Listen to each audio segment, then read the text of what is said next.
Here are my note cards. Here's my audience. 5 people. And Danielle will be recording me today. Okay.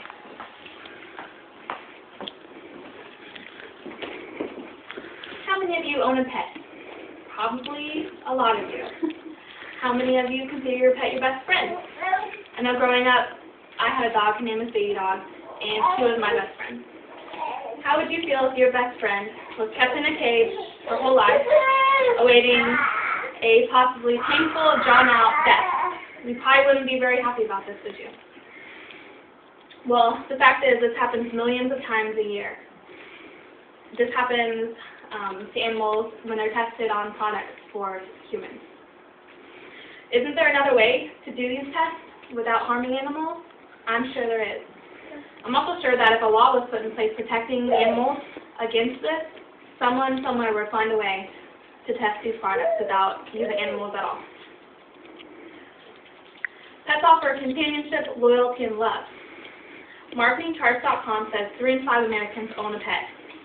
Out of these, 7 out of 10 own a dog, 3 in 5 own a cat, and 10% own a fish.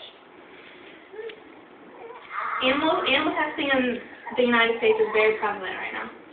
Animaltesting.zoomshare.com says around 70 million animals each year are used in animal testing.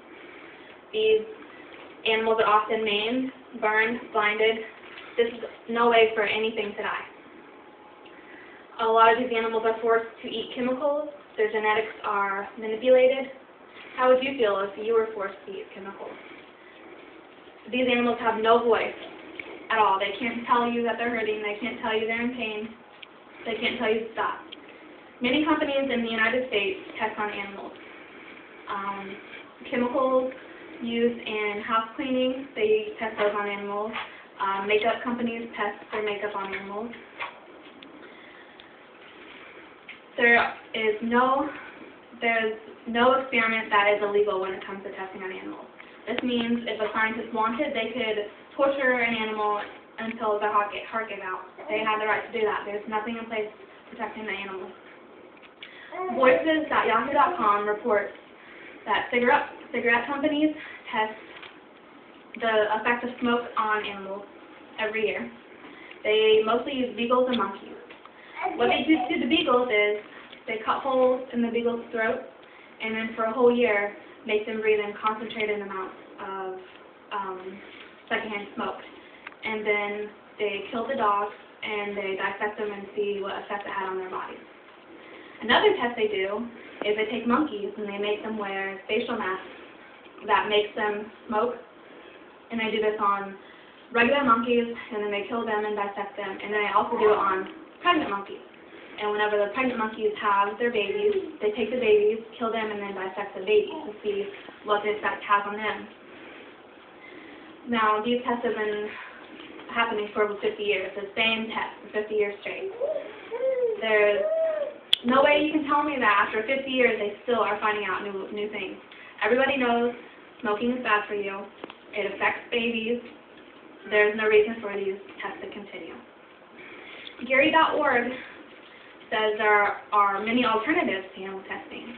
There's a product called Corocide X. It's a synthetic skin that is like the real skin. You can test on it and it gives the same results. Many companies use computer modeling and statistical design also.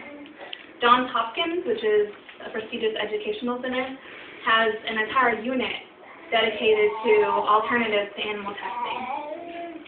SPU.edu reports about an activist group that broke into Pennsylvania University and stole videotapes of animal testing that they had recorded.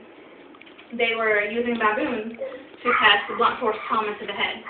They chained these baboons up fully alive with no anesthesia or anything, and they took different objects and would bash the baboons over the head.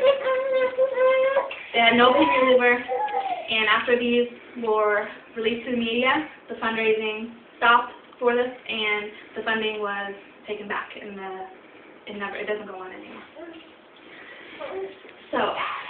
How would you feel if you were chained up, locked down, or caged like these animals? This is no way to die, even if you're an animal, a human, or anything.